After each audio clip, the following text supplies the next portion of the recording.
बात कर रहे थे कि आज सारी कार्रवाई असेंबली की दिखाई जाए, इस पर सारे मामलात ना हो, क्योंकि हमने देखा था कि हल्फ बर्दारी की तकरीब तो नहीं दिखाई गई थी। उस पर रीज़न भी ये दिया गया कि जी हमें दरख्वास्त ही नहीं दी गई अवान सदर से, दरख्वास्त की जाती तो फिर टीम वहाँ पर पहुँचती, ये एक अलग मामला है। लेकिन अभी जो ये हम बात कर रहे थे कि सादा अक्सरियत तो है हुकूमती इत्तेहाद के पास, क्या ये मामला इतना ही सादा होगा और इतनी आसानी के साथ ही इंतखाब हो जाएगा और आराम से सुकून से ट्रांसमिशन करके हम लोग चले जाएंगे? अभी तक तो हुआ ही नहीं। 4 बजे से हम अब 5:08 हो चुके हैं और हम मुंतज़िर ही हैं।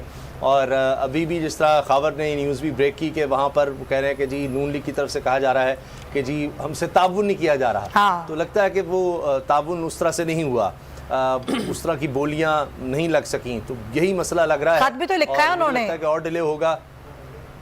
हाँ जी, और डिले होगा।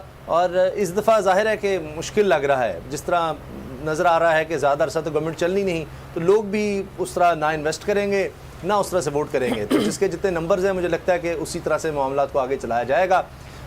कोशिश हो सकती है, कन्विंस करने की कोशिश हो सकती है, लेकिन मुनिस इलाही साहब ने काफ़ी होमवर्क कर रखा है मुझे लगता है। तो अब वो पावर पेंडुलम जिस तरह होता है ना, वो पलड़ा किसका भारी, वो अब जा रहा है तरीके इंसाफ की तरफ। तो उन्होंने पहले भी देख लिया, वो ख़त का करके भी ड्रामा, उससे पहले भी बड़ा कुछ करके जी, मतलब कम ही ऐसा हुआ होगा कि हमजा शहबाज साहब जिस तरह एक दो वज़ीर आला का हलफ, फिर वज़ीर आला का हलफ।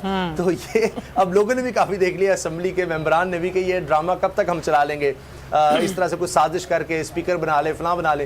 तो मुझे लगता है कि वो जिस तरह होता है ना, हथियार डाल देते हैं कि जिसके जितने नंबर्स हैं उस तरह होने दिया जाए। बस ऐसी है कोई शरारत करके या कुछ डिले करके रोका जा सके, कुछ ना कुछ हम इस तरह से गेम बना सकें। क्योंकि अब जरदारी साहब को भी तो कोरोना हो गया है, वो भी उस तरह से नहीं है। हाँ। क्योंकि नून लीग ने अपना सारा यूँ समझे कि वज़न और सब कुछ लीडरशिप का रोल यहाँ पर पंजाब में जरदारी साहब को दिया हुआ था कि जरदारी साहब आगे गए हैं, उनके नारे भी उन्होंने लगाए। अब जरदारी साहब भी अवेलेबल नहीं है, चौधरी शुजात साहब भी आउट हो गए हैं। तो अब हमजा शहबाज साहब इतने हैं नहीं कि वो पंजाब में इस तरह के मामलात को देख सके।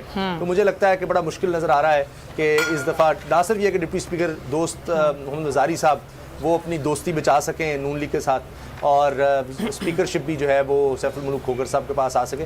तो सिफ्तैन खान साहब मुझे लग रहा है कि हो जाएंगे, नंबर थोड़े बहुत आगे पीछे हो जाएं। ये भी हो सकता है कि जिस तरह दिलीप साहब कह रही थी कि इनके नंबर ज़्यादा बढ़ जाए, ये भी मुमकिन है, ये भी हो कम भी हो जाए। लेकिन जब भी वोटिंग हुई, हाँ जी, तो नज़र आ रहा है कि तहरीक इंसाफ और काफ लीग वो सिफ्तैन साहब को स्पीकर बनवाने में कामयाब हो जाएंगे। तो जमील कनेक्ट हो गया, मुदस्सिर सवाल करे थे जमील से। मुदस्सिर, जमील यही सवाल मैं कर रहा था कि आपसे कि ये ज़मीर जागने का मामला